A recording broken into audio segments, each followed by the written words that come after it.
Hi everyone, and thank you so much for joining our live stream today. My name is Kate Hateva, and I'm a founder of Career Pathway Institute. We are a nonprofit organization that helps internationals to rebuild their career here in the US.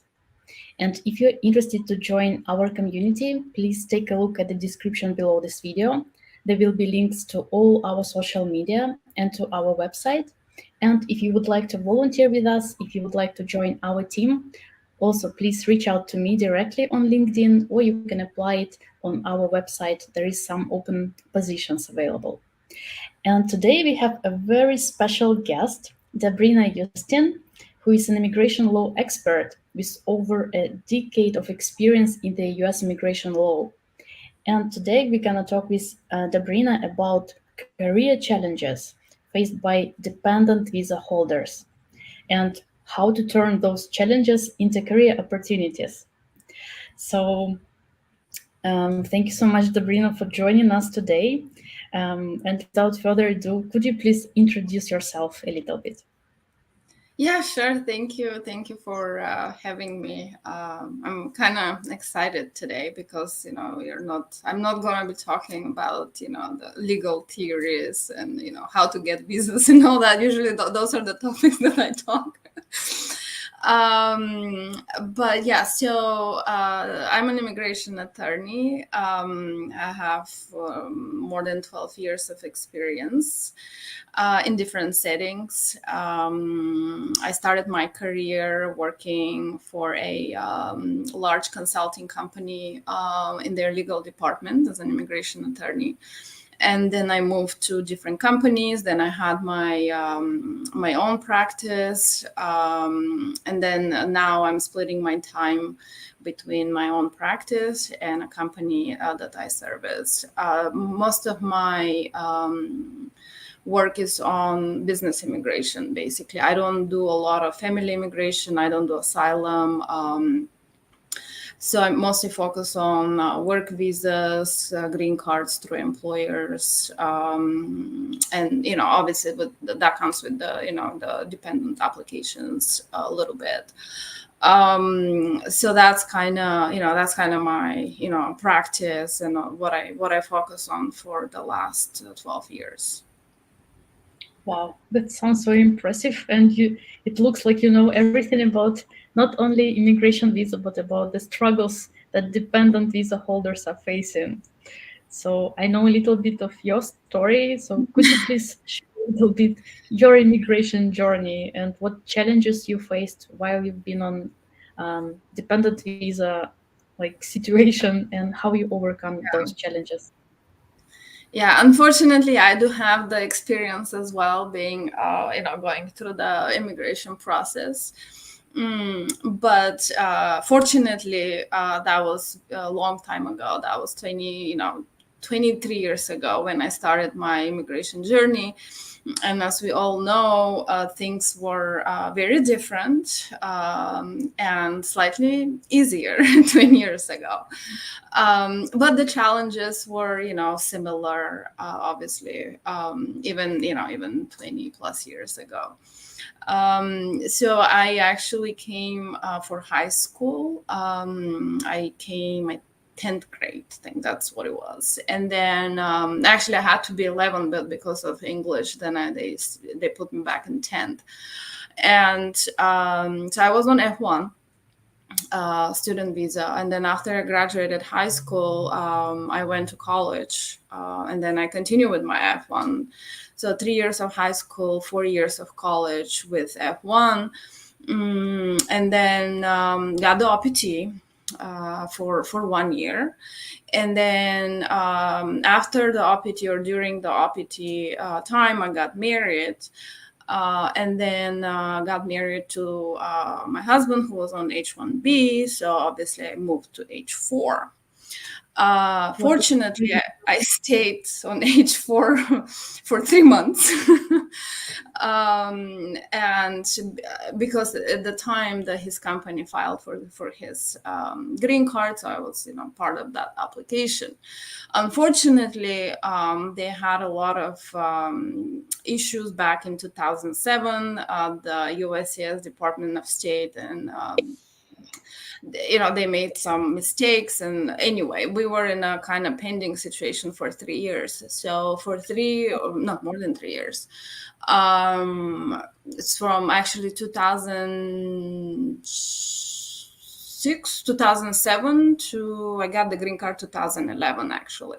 So during this time I was on kind of like pending status with work authorization and travel permit, but we didn't know when we're gonna get or if we're gonna get anything. So it took a while, and then after that, obviously got the green card in 2011. Congratulations.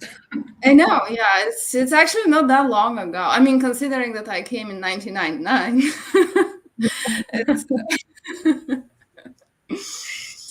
Yeah. yeah. Well, thank you so much for sharing that. I will ask more questions about your journey because I know some like insights. So I will ask more questions later. So, and also to all our people, to the audience who are watching us live right now, please don't hesitate to ask your questions in the chat. We will be showing them and answering those questions live.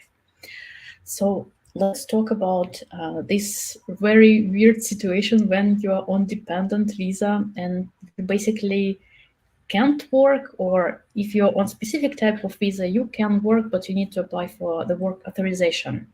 And from what I know, dependent visa holders, meanwhile, they can't work. So they can approach three different areas in their life and be connected to the workforce. So the first one is to go back to school to get, for example, like this track, F1 OPT, especially in STEAM with 3 years of OPT, and then try to get your own H1B visa. So like go back to school, the first like possible track. Another one is open your own business and be a founder. And the third one is go to volunteer and build your skills and build your network, build your uh, new career basically. So let's talk a little bit about every area. So let's talk about going back to school. Yeah, so So meanwhile, going back to school, that's kind of the default. I mean, that's what the first option a lot of people would consider. Sometimes it is a good option and sometimes it isn't. And obviously that is associated with, sometimes with a lot of money, because we all know that, tuition is not cheap. We can, depending on the state you are, sometimes you can pay in state, sometimes you can't. So it just depends on your state. Obviously, if it's a private school, it doesn't matter. So that's kind of the default. The benefit of going back to school is, let's say you have your bachelor from your home country, and now you want to do master. So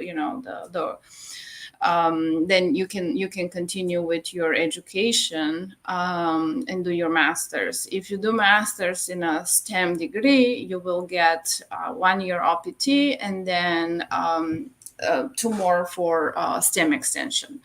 So what I usually tell people is, before they sign up for different programs, I know some sound very exciting, some sound very sexy, the titles of these programs, but ultimately they're not considered STEM. So the best thing to do is to talk to the school and get the list of the STEM programs that they have, and kind of choose from there what you want to do.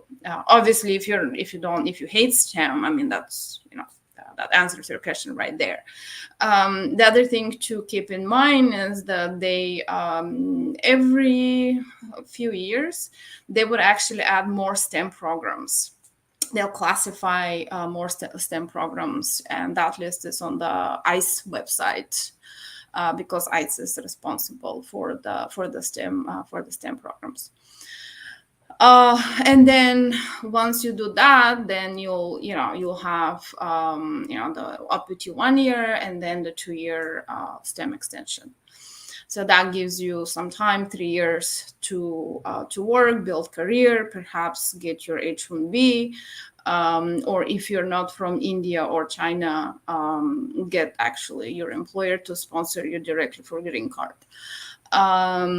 So that's kind of the path. Also, one, and I'm not gonna spend too much time on this because, as I said, I'm not gonna be talking, legal.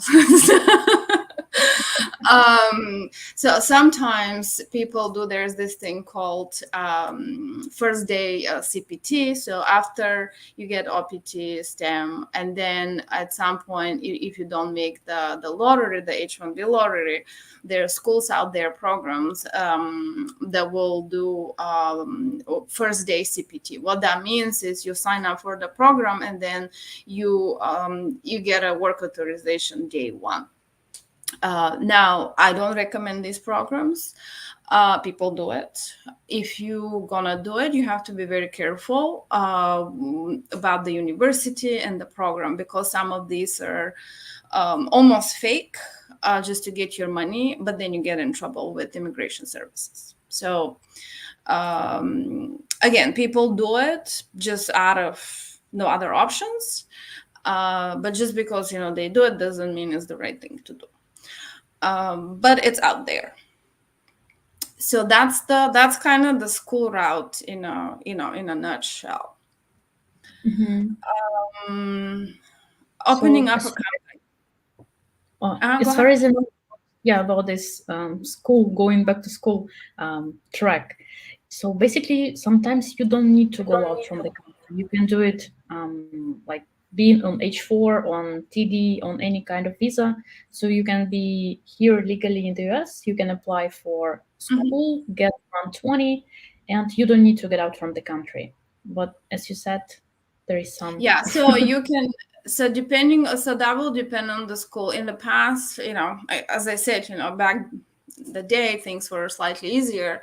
So they would, you can do change of status here. So, and a lot of schools would support that. In the last few years, some of the law changed, and it became, slightly more complicated. So the schools, a lot of schools said, well, here is your I-20, you have to go home, get a visa, and come back on F1.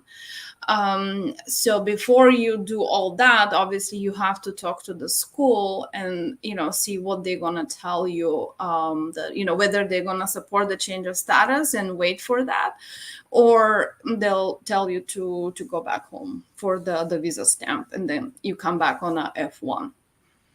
Mhm. So, Yeah, just let's summarize a little bit this step. For example, you know that you're on dependent visa for, I don't know, couple of years, like 4 years. Meanwhile, you're waiting for the green card. Um, is it a good way to spend your time, like to invest a little bit more money because it's a little bit expensive, and expect that you will return those investments in like couple of years? Does it make sense I mean, to do? it's different. It's different for everybody, and it's also different because people do have experience from back home. They do have degrees. Sometimes, people feel like, okay, I mean, I did my bachelor's, I did my master's. There's nothing really the school can give me. I just need more of a practical experience. But also, on the flip side, going back to school, you widen your network. So that's usually that's one of the reasons a lot of people go back to school, to be honest, because that's where they build their network. Because the people you go, especially in the like master's degrees and PhD degrees, a bachelor not so much, maybe, but here it's everything is based on your network. So sometimes people feel, oh, I need to finish, I need to go to school to expand my network, and that's easier. Now, whether it's if you're gonna spend $50,000 on a program per year, then total, if it's gonna be 100,000, whether you're gonna have ROI, well, that depends on I guess on the program. Yeah, so I know a little bit of your story, and you said that you applied for a loan.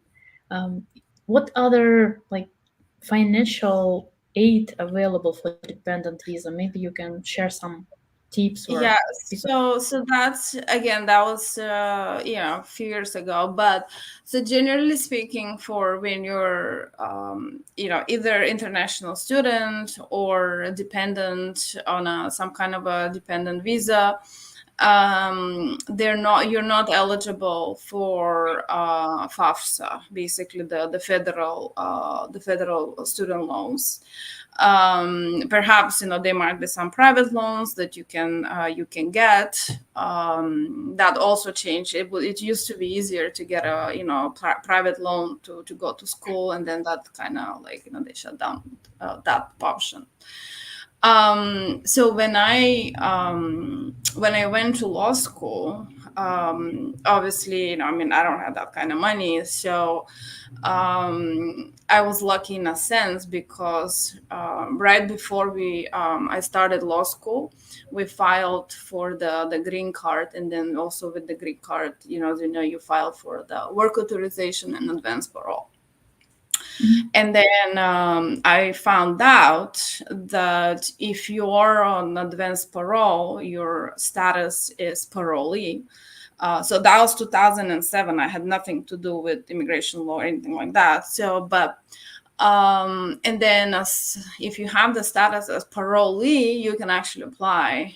You can get FAFSA. You can apply for FAFSA and get federal student loans. So that's what I did. And obviously it was very uncomfortable situation because I mean, we just applied for green card. It's pending. I don't know if I'm gonna get it or not. But then here I go to law school. Tuition is $67,000 a year. By the time I graduated, I had over $200,000 in student loans. And I still didn't have the green card. So, it's a very, but I mean, you have to take a risk here or there. Otherwise, nothing happens. It was a risky move, yes. But, what can I do? So there these small exceptions for people. If you're looking for student loans, you have to be on that. You have to get your advance parole, and you actually have to travel outside the United States and come back. And when you come back with advanced parole, the status on your I-94 will be parolee, and with that Mhm. you can apply for FAFSA if that's something that you're interested. Doesn't happen too often, obviously, but it's out there. Wow, And those of small course, details. if you want to risk it, I mean, if you want to have $200,000 in your name and without even knowing whether you're gonna, but that's okay. But it's very brave. It's very courageous. That's when you totally sure what you want to do with your life and that you actually need this degree. Yeah, And it's yeah. yeah. So Yeah. that's I mean, what could be the worst? I don't know. Get the green card. Go back home, and then people, okay, the U.S. government coming after me for 200K. um, I have but a question. Yeah, what is the FAFSA? that's the federal loans that are when you go to school, undergrad or graduate school. You apply for them through I believe it was Department of Education. And that's what kids get to go to finance their degrees for the most part. So that's FAFSA. Mhm. And it's usually it's open only to U.S. citizens and green card holders. And then, as I mentioned, there have like a couple more there, like asylee. Actually, I'm not even sure if asylee is there, but parolee is on there. Got it. So So just a quick question about going back to school. So there are different types of dependent visa, and sometimes that track until you get your work authorization or green card different from country to country. And if you know, for example, that you will get your green card in 1 year, does it make sense to change your dependent visa like O3 or like anything else for F1? Doesn't No, make I sense. mean, if it's just 1 year, even if 2 years, I wouldn't necessarily do it. But again, it's personal, decision. Sometimes people really want to go to attend this specific program that, that's their, life dream. So obviously then they'll do it. But strategically, I mean, I personally, I wouldn't do it. Mhm. Yeah, me neither. Okay. So I think we covered most of the go back to school topic. Is if you have any other questions, I'm talking to the audience. Please don't hesitate to drop the questions in the comment section, and we will be answering them. So now let's switch to another career track, how you can be related to the workforce, and if you will be courageous and brave enough and open your own company and you can be a founder or co-founder. So can you explain a little bit more about the legal stuff of being founder on dependent visa? Yeah, so that's a huge topic on its own. You can so anybody can open a company in the United States. You don't even have to live in the United States in order to open a company. A lot of people come here on visitor visa, they open a company for whatever reason, and then they leave. So the status is not, it's not required to open a company in the United States. Now, what happens after you open a company? So if you're on a dependent visa and or status and you don't have a work authorization, you can't work for your own company. So I know it's sometimes people, say, well, but it's my own company. Yeah, but it's still considered work. Confusing.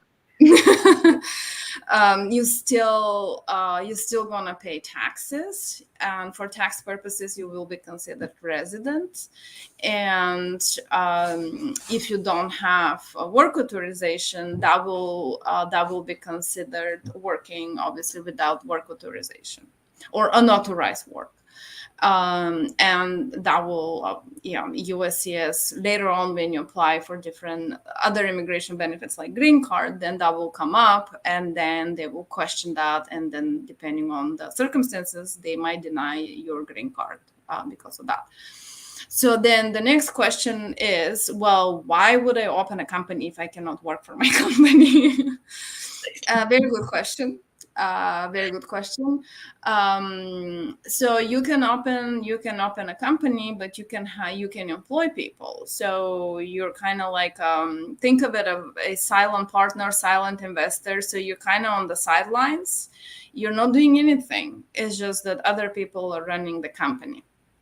And some people are, well, why would they do that? Well, maybe you'll be getting the green card in 1 year, or maybe in a year and a half, and then you want to by then you want to have something running.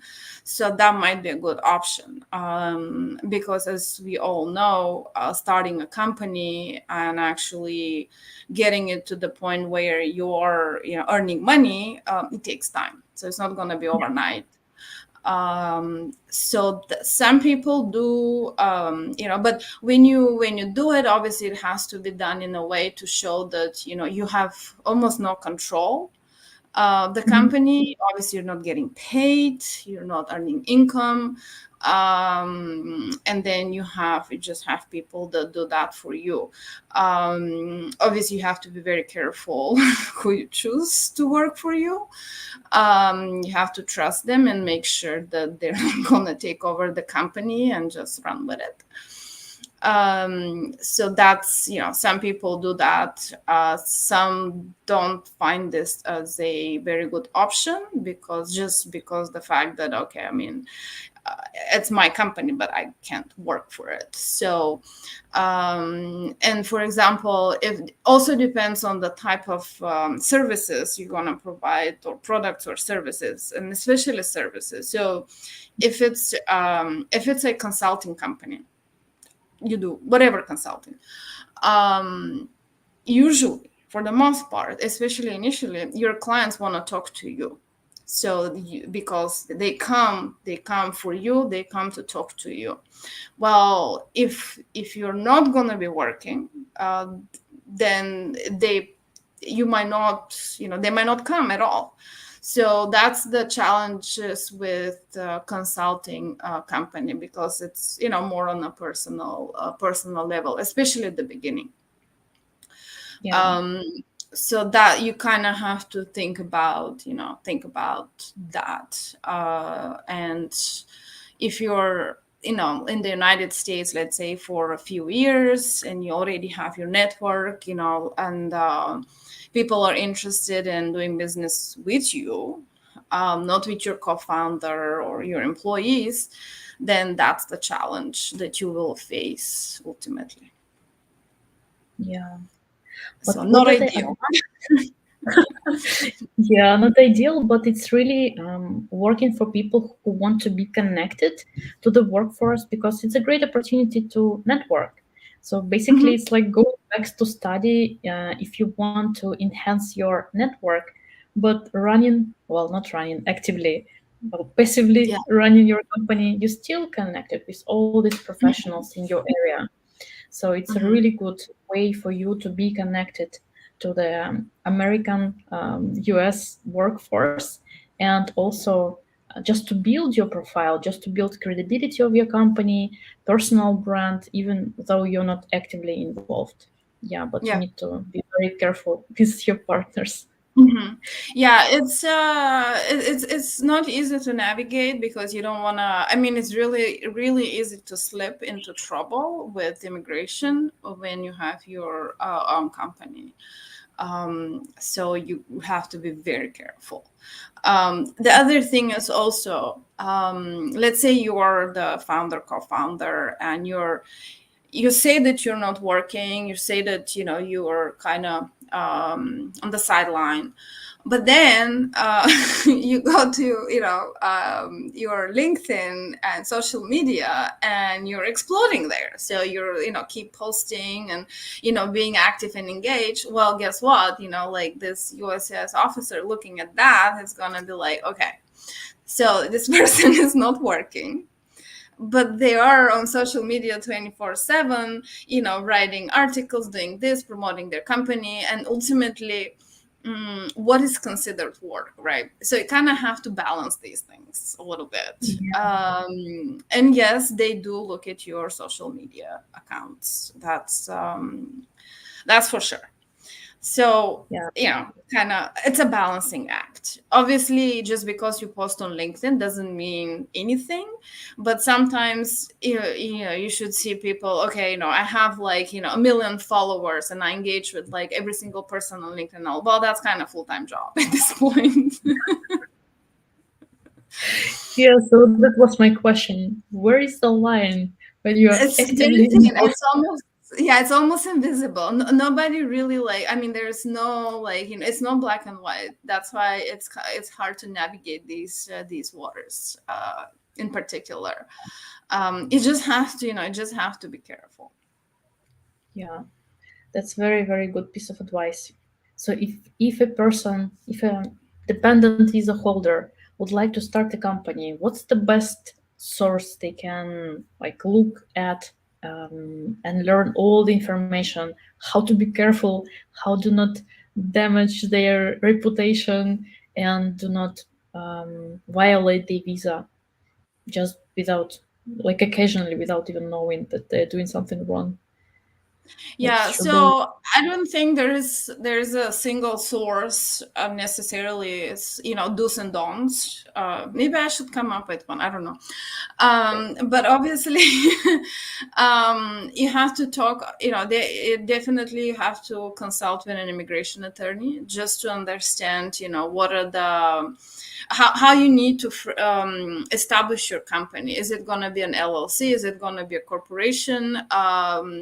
Because when it's a corporation, then you have a board, and then you have actually somebody who's controlling that company, and then it's easier to show that you're not involved in the operations and whatnot. Versus having an LLC, which obviously you don't have the requirement for board, and you are not removed from the company, legally speaking. So that that's very very important, and also how the documents are drafted. And then from immigration perspective, as I said, we don't have a line necessarily. Okay, here is the do's and here is the don'ts. So you kind of have to just navigate a little bit of murky waters. But the most important is you can't be earning money, you can't be filing taxes showing that you're actually earning money in that company. You personally, the company can earn money. Yeah. So that's but yeah, that the initial structure, the legal structure of the company is really important. That's very, very useful piece of advice. I just can share my personal experience. I'm also on dependent visa, and I started my non-profit corporation. So we have a board. So it was very strategical move because I do not control anything. So there is a board who is in charge of programs of different activities. So I'm not actively involved with operation. So I'm just a founder. I hope I'm not ruining any. I'm not violating any rules just by hosting this live stream. I hope that's fine. Okay, we have a couple of questions from the audience. Are there any legal ways to earn money at while you're on dependent visa? Very tricky question. Yeah, the unfortunately legal ways, not exactly. And that's why they're called dependent visa, and some don't come with the option for work authorization because they're not designed for that spouse to work, basically. Now, having obviously said that, sometimes the question comes, okay, can I do Airbnb and earn income? Can I do the stock market and earn money? So with everything immigration, because obviously when the regulations were written, I don't know, 60 years ago, even more than that, we didn't have Airbnb. Airbnb is not addressed in the, is that considered work? How does that, gonna affect your, immigration history? Some attorneys are, completely saying no. You don't do it because, again, that's income you're earning that you don't necessarily have the work authorization to do. Like running an Airbnb obviously involves you still have to do some type of activity, some type of work. Now, what if you give that Airbnb to a management company and you just collect the money? If you have one, let's say one or two, and somebody else is managing it and you just get the money, perhaps it might be okay. Again, but crossing, kind of murky waters there. Now, if you have 10 or 20 Airbnbs, well, that's a full-time job, regardless of whether a management company is running it or not. The same thing applies to the stock market. Can you be on the stock market on a dependent visa? Can you trade? Even if you're an H-1B, that usually comes a lot with H-1Bs as well, because as you know, H-1B, you're stuck with that employer and you work for the employer. And Yeah. then people are like, well, can I be on the stock market? Can I invest in the stock market? The answer is yes, you can. What you cannot do is though as day trading. So what is day trading? You wake up every morning 5 a.m. before the market opens, and you trade for a while, like every day a few hours. Well, that's considered work. So while being on the stock market and investing is okay, doing day trading, it's full-time job, or considered work. So yeah, so these are some of the nuances that at least the question sometimes that I get, it's okay, can I do this or that. With everything, if you want to be ultra conservative and not even think about it, then just don't do it until you get your work authorization and green card. So that's the conservative approach.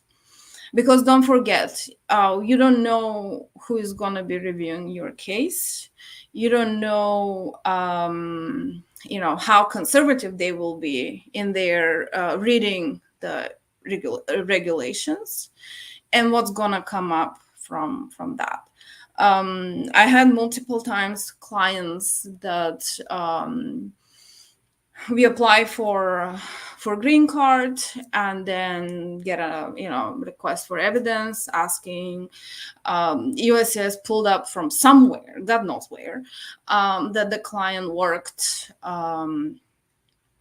different on some kind of a project and all that. Well, because when they filed the tax returns, they showed that they had that income from a fellowship. So the USCIS was arguing, well, you didn't have authorization to work for this money. Only thing they couldn't figure out was that he actually worked for outside the United States. Mm-hmm. So he had a grant to work outside the United States. So that was easy to overcome. But just the fact that they came up with this shows that they actually look into these things. Wow. Yeah. I remember when I remember when I just moved to the US, I also did my research, like what other ways, legal ways I can earn any passive income. And I was looking towards being a creator, like YouTuber, and earn money from affiliated links. Maybe I can write a book and collect some royalties, like anything which considered Yeah. passive. Like, is it It's available? it's not, I mean, again, it's the if it's gonna be taking you like 1 or 2 years, even 3 years to stay on a dependent visa. I know some people do stay longer, so that's I'm not yeah, that's a different bucket. But if it's gonna be a temporarily 1 or 2 years, to me at least, I don't think it's worth taking that risk for. I mean, how much money you gonna make for these 2 years? Is the amount big enough? Like, is it gonna be $10 million to say, okay, well, the hell with the green card, whatever happens? So you kind of have to, at least that's how I would kind of see it. Obviously I understand, everybody, you need to make money and live and pay bills, but at the same time, which one is the bigger prize? Is it you making few bucks here and there for the next few years, 1 or 2, or the actual green card that will actually open way more doors for you? So, balancing act. That's so true. And talking about working outside of the US, there's another question. Is remote work an option for someone on dependent visa and maybe for your old employer in your home country or another country outside the US? Very Um, tricky question.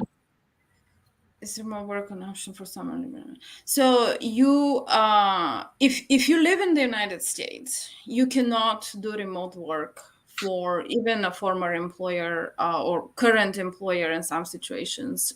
Let's say you just moved to the United States and you still have your employer outside the United States.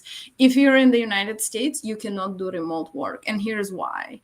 Because this is work that potentially that is performed in the United States, and you have to have the proper work authorization to perform this work. And then the other reason is where it gets a little, tricky. And I don't do like IRS and all that kind of stuff, taxes. But when you work in the United States, you have to file taxes. So when you file taxes, you're considered a resident for tax purposes. And then when you file taxes, obviously you show income. And then when you file for your green card, or USCIS is bored and has nothing else to do and start pulling records, and then they see that you file taxes, that you actually worked and file taxes with IRS, then they will ask you for a work authorization, because they don't care whether you worked for your employer who is outside the United States. What they care is that the work was done here, you made money, and you pay taxes, and therefore you have to have work authorization for that. So because I know some people are confused. They think that, okay, I'm not working in the US, but I'm working somewhere else remotely. No, if you're outside the United States, then obviously you have to comply with whatever, like the laws are for the country that, you're currently working from. Let's say, you say, okay, I need to, go to Mexico for 6 months or whatever it is. Then that will depend on what kind of regulations they have in Mexico. Like US is not concerned at all. Yeah, but you physically need to be present there. Yeah, but if you're physically here, you can't you can't work for employer who is outside the United States. Yeah. Oof. Yeah, now we covered, I think, this topic about all limitations working remotely, not only remotely, but all this legal stuff. Let's go back to school. We have a question about the previous section. I have a J2 and applied for work authorization, which I'm waiting for now. Will my status scare away potential employers? When and how should I mention this? So depends on the employer. Some do get scared, some don't. Usually when you apply, they ask you, are you authorized to work in the United States? So obviously are you gonna need sponsorship in the future? To the sponsorship in the future question, since you're on J2 and you're dependent, maybe perhaps you don't need sponsorship in the future. Just depends on your situation. If you're still waiting, technically you're not authorized to work, so you have to tell them or answer that question, that you're not, at least for the moment, you're not currently authorized to work. Depends on the employer. Now, if you're having these conversations, let's say for whatever reason you submitted an employment application, and they didn't have that question, so they don't know that what your status is, and you end up actually talking to them, then obviously that's where you explain that you're waiting for your work authorization to get approved, and that you once that happens, then you won't need any sponsorship in the future, if that's the case. But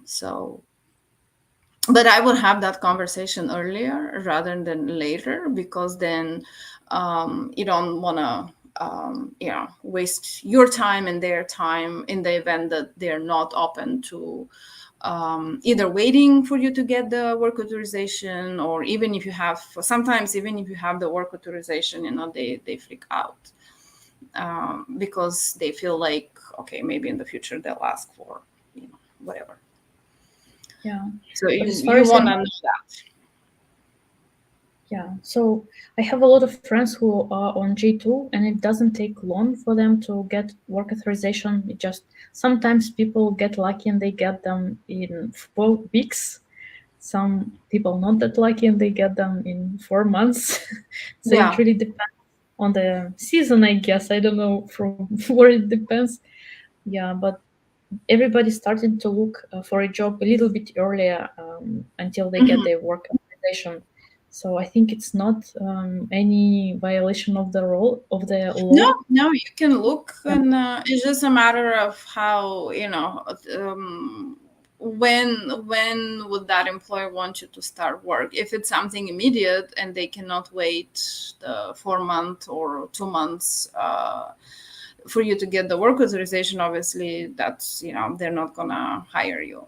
yeah, But if yeah, and some people start early to just to do it for the interview practice, not necessarily to get that job initially, but just to kind of warm up and do interviews, and then by the time they get the work authorization, then at least they're ready with that part. yeah. And it's very smart to start earlier because we did some research, and in general, it takes around 5 months to get your first job in the Mhm. US. So just Yeah. go to practice. And there's another question from Anastasia. I will clarify the question a little. If my work permit is until April 2024 and I'm hired, will they have to fire me later or will it be easier to change my visa status if I have a job?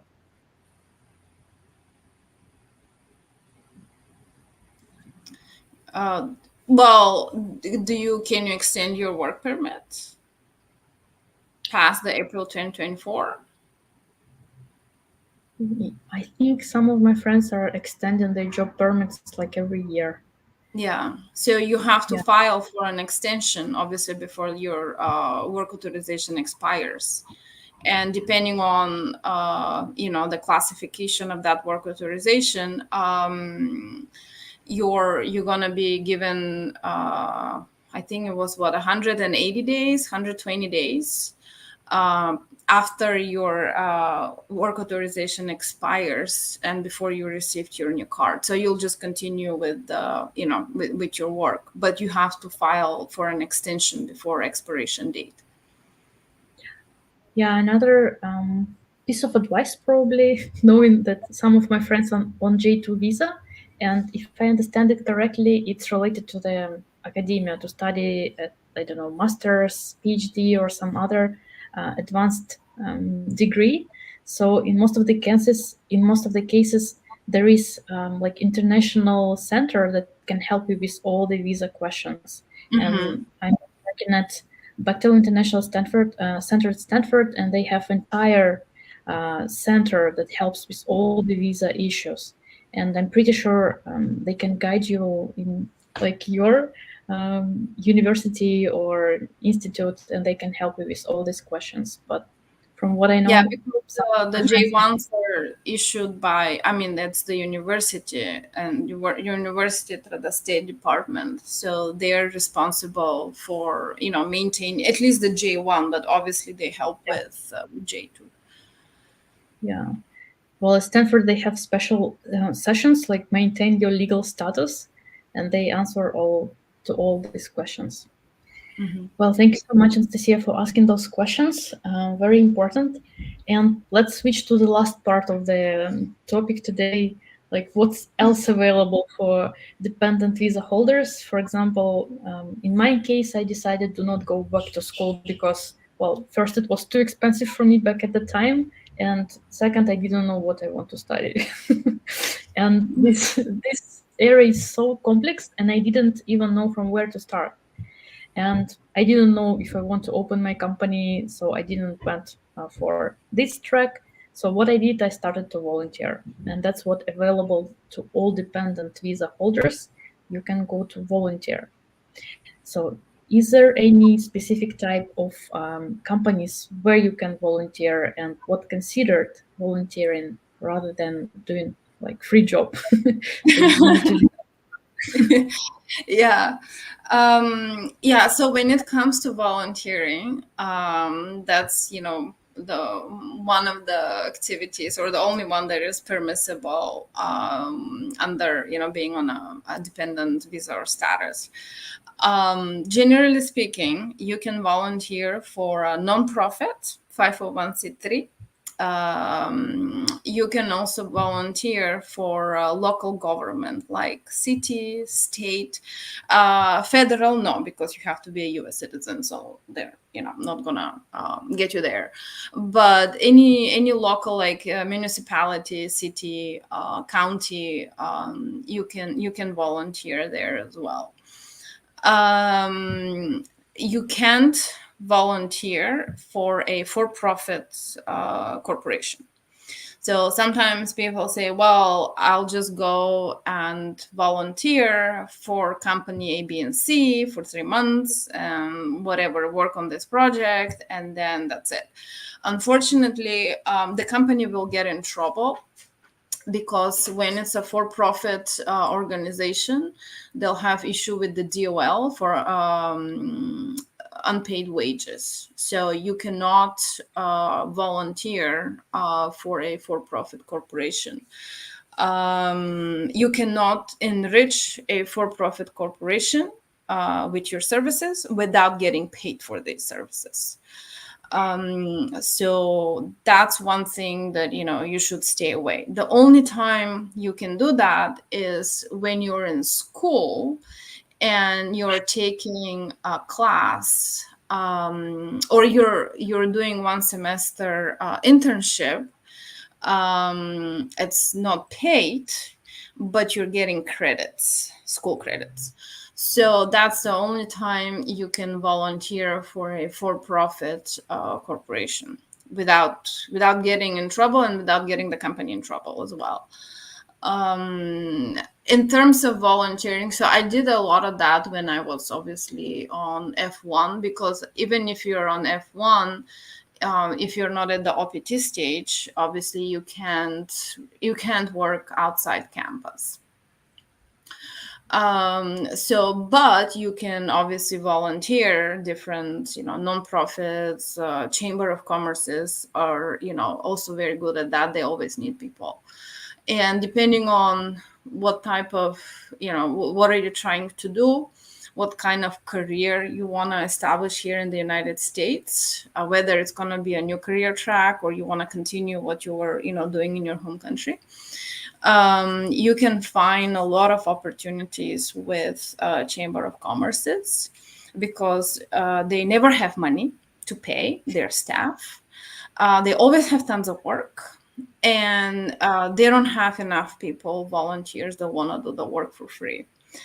So it's kind of, and usually Chamber of Commerces, it's a good, depending on the chamber, but for the most part, it's a good place to start, because you're gonna meet a lot of businesses. You're gonna meet a lot of companies that are members. The chamber does, they have different committees, so you can, potentially sit on a committee, and that's how you kind of build up your professional network at this point.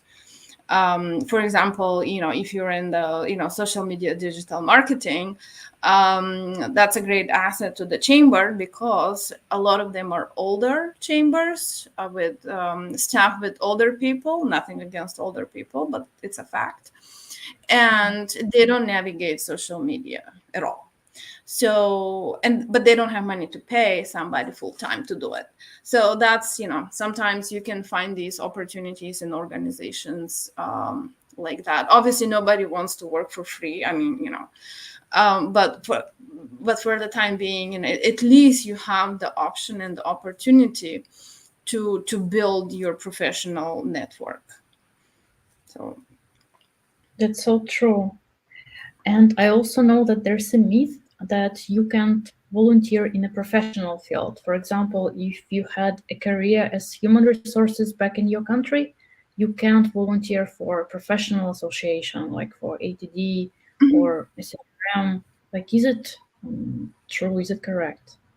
yeah, as long as it's a non-profit, as long as they have the 501c3 designation or 501c6, whatever might be the designation, you can volunteer. Yes. So it's and it's, again, it's a good way to build up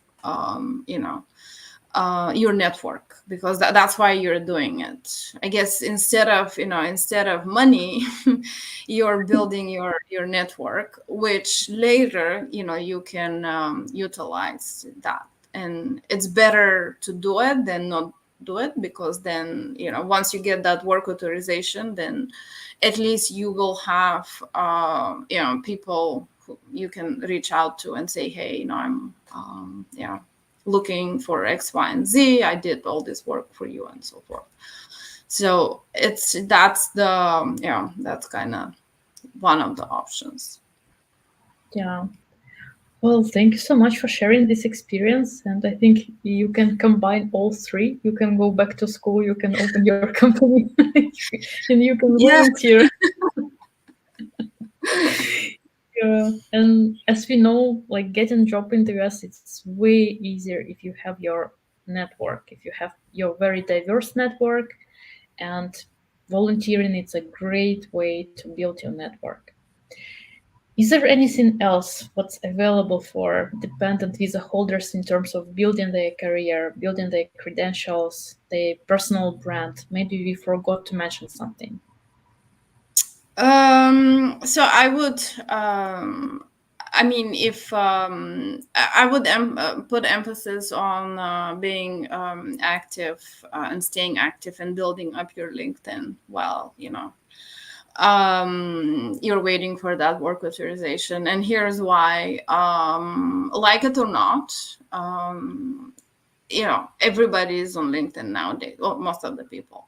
So a lot of you can start networking on LinkedIn way before you get your work authorization, and just connect with people in your industry or the industry that you want to go into. You can have informal interviews, mock interviews with them. You can have coffee chats or whatever you call it, and see, basically explore what the opportunities are out there. I found my first job, even though that was back in 2012, actually through LinkedIn. I did not apply for the job and through LinkedIn. At the time, I knew that the job was the advertised, but I found out who was the hiring manager, and I sent him a message through LinkedIn that I'm interested in the job. I don't have experience, but I'm interested in learning. So I was very open. I mean, I didn't really say, oh, I have all this experience, because I didn't. I just graduated. And then he responded. Then we had a chat, and then that's how I got my first job. Even though my LinkedIn profile wasn't even, I wasn't even that active back then. But it's very important, because the more you're active, like on LinkedIn, you will start getting recruiters actually hitting your profile and sharing jobs with you and asking you if you're interested in applying. So Well, yeah, thank you so much for mentioning this. And we had a live stream with the LinkedIn expert, with the recruiter, and I think I can attach link somewhere here in the top. Just check it out. And also, we are developing an entire program with our team, which will be dedicated to LinkedIn, how to create your own profile, how to boost your LinkedIn presence, how to build your personal brand, how to network on LinkedIn, how to use LinkedIn tools, like a lot of stuff. So stay tuned. We will be talking and sharing this program by the end of the summer, because we are putting a lot of effort to develop this program. And well, from what we know, a lot of internationals, a lot of dependent visa holders, they're struggling with LinkedIn, and some of them, they even don't have their LinkedIn profile. And I think the Yeah. reason is because in a lot of countries outside the United States, LinkedIn is not that popular. At least I'm talking about from my experience. But in the United States, that's where it happens, to be honest. Yeah. And Tatiana is asking, out of curiosity, what was your first job? Well, my first job after I graduated law school, I started working as an attorney for a large consulting company. So that was my first job after law school. Before that, I had well, actually, I had mostly internships before that. So that because at the time I didn't have work authorization and all that, but I would always find nonprofits that need legal help, or just scanning papers, whatever. But you get plugged in, so. Yeah. So you stay connected to the workforce. Mhm. Well, that's cool. Our nonprofit Career Pathway Institute also need help. So if you're watching this live stream and if you want to get involved with our nonprofit, please reach out to me. We will be very happy to talk to you. And 1 hour already passed. It was so fast and unbelievable. We covered so many interesting topics, and I hope this live stream was helpful for those of you who are watching this in recording. And if there will be more questions, we will be answering those questions in the comments below this video. And thank you so much, Dobrina, for sharing your Mhm. experience, for sharing your Thank you. knowledge. And see you soon again. So Yeah, thank you sure. again. Bye. Bye bye. Thank you.